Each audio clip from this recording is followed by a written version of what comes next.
संत कहे सहज सुहाए, संतों का कहा बिरथा न जाए।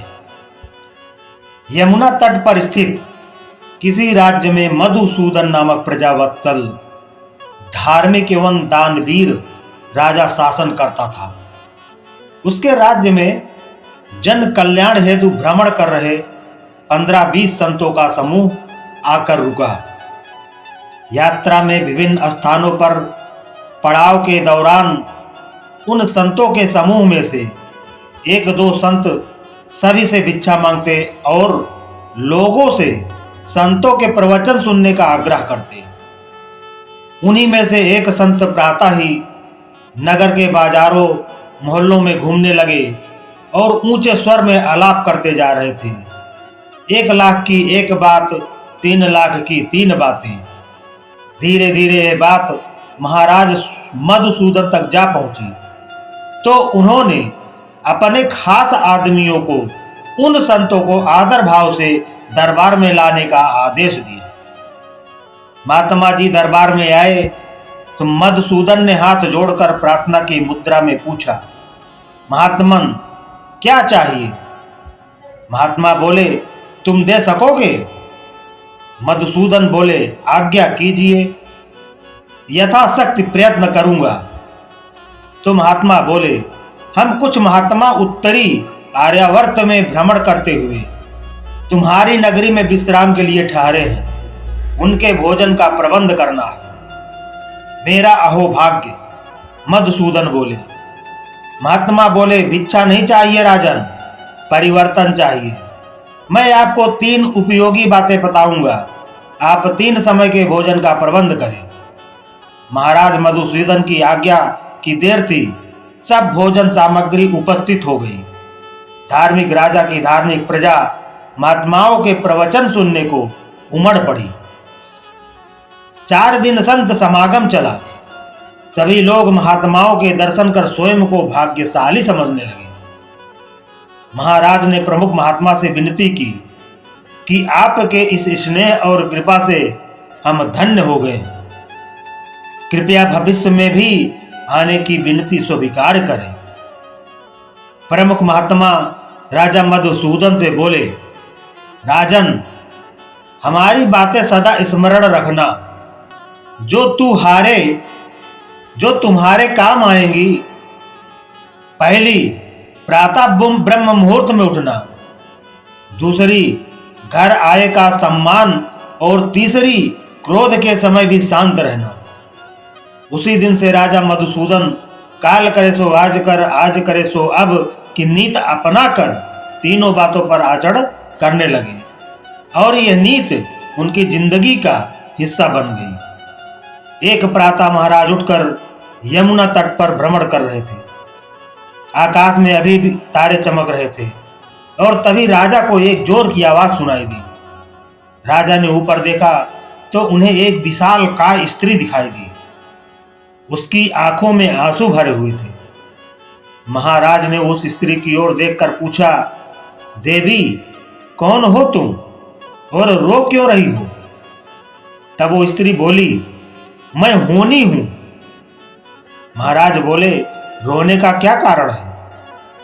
होनी देवी बोली, मेरे रोने का कारण यह है कि इस राज्य के प्रजापालक और दयालु एवं कृपालु राजा की कल मृत्यु हो जाएगी।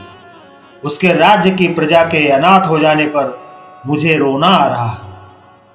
सामने वाले पर्वत से एक सांप निकलकर इस राजा को कल सायं सूर्य डूबने से पूर्व ही डस लेगा।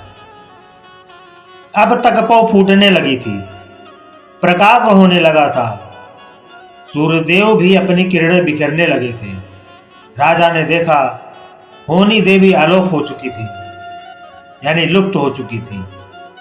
दिन को दरबार लगा तो महाराज ने सारी बात अपने मंत्रियों को सुनाई।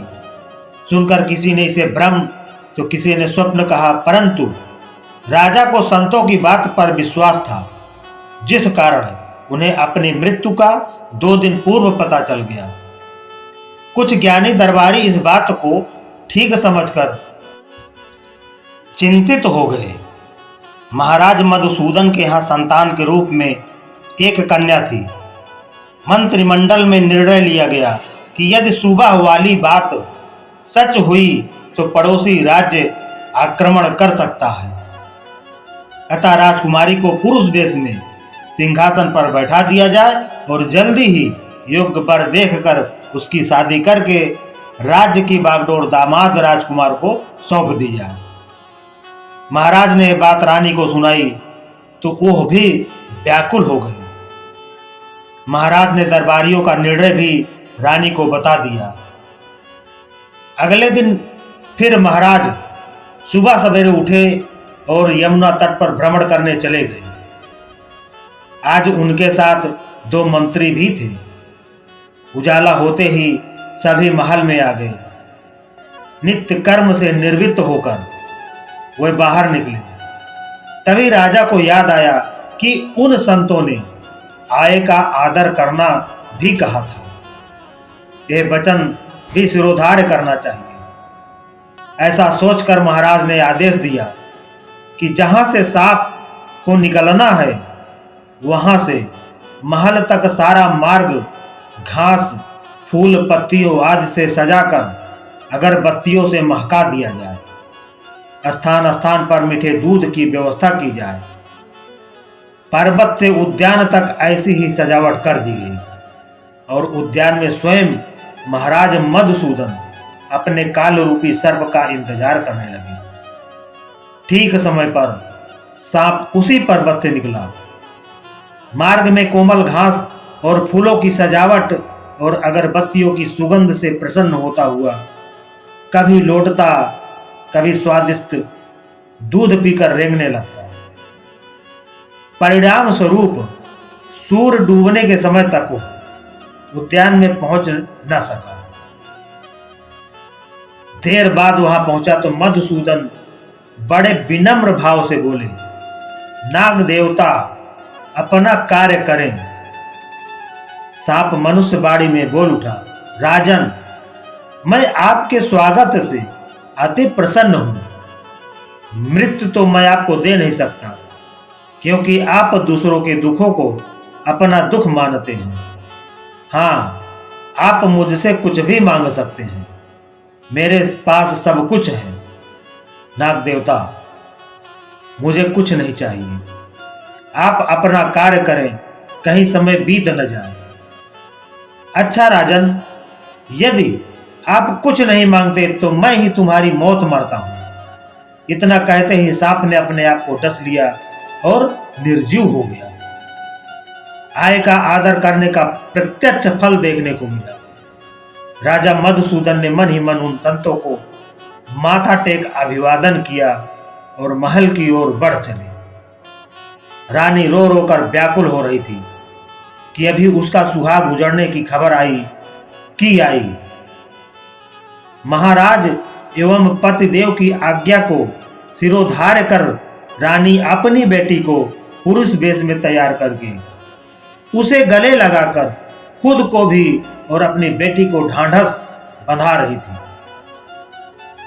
मधुसूदन महल में प्रविष्ट हुए तो सामने का दृश्य देखकर अवाक रह गए। मन में विचार आ गया कि यह रानी है या नीच औरत। मेरे मरने के ख्याल से ही किसी को आलिंगन किए हुआ है।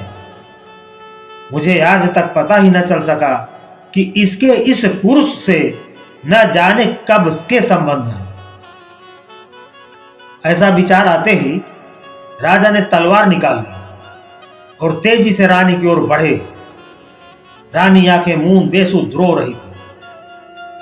एकाएक राजा मधुसूदन को उन संतों के तीसरी कथन का स्मरण हो आया, क्रोध के समय शांत रहना। महाराज मधुसूदन तलवार छोड़कर आगे बढ़े। देखा तो उनकी बेटी ही पुरुष वेश में थी।